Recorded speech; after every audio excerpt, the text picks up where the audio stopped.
Au sein de l'établissement, certaines activités peuvent ne concerner que certains élèves et professeurs. Il peut s'agir de réunions internes pour les délégués ou le CESC par exemple, mais aussi des stages de 3e ou encore d'une sortie scolaire. Dans ce cas, on souhaite que les personnes concernées, professeurs et élèves, soient ajoutées à l'activité sans perturber les cours pour les autres utilisateurs. Dans Scolingo Emploi du Temps, nous appelons ça des activités éducatives. Je vous propose de regarder ça ensemble.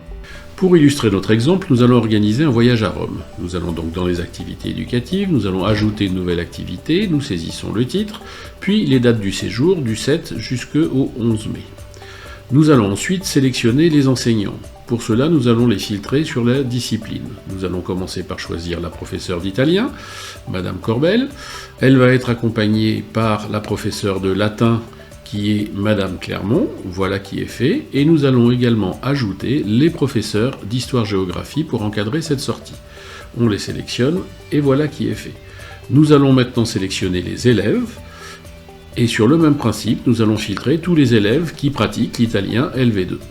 Nous sélectionnons tous les élèves, nous validons, et nous voyons que notre sortie donc comprend 5 enseignants et 81 élèves. En consultant une classe qui est concernée par le voyage à Rome, nous voyons que l'activité éducative figure bien sur l'emploi du temps de la classe. Les séances d'histoire-géographie et d'italien sont annulées, ce qui est normal puisque les enseignants encadrent le voyage, et sur ces séances annulées, il est possible de mettre en place du remplacement de courte durée.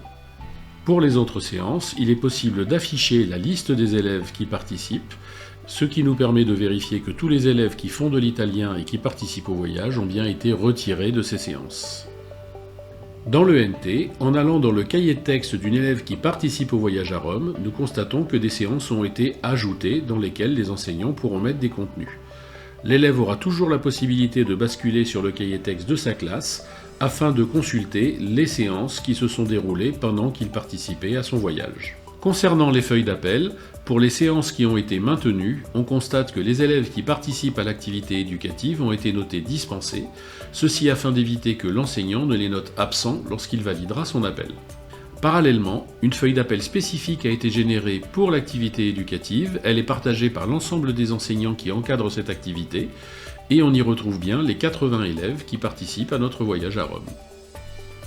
Comme vous pouvez le constater, dans Scolingo Emploi du Temps, c'est en s'appuyant sur votre métier que nous concevons notre logiciel, toujours en privilégiant la simplicité d'usage et une ergonomie facilitatrice. Pour organiser vos sorties scolaires, vous indiquez la date, les professeurs et les élèves concernés. Ensuite, le logiciel s'occupe du reste. C'est simple, rapide et sans risque d'erreur.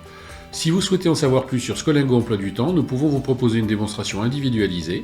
N'hésitez pas à vous y inscrire.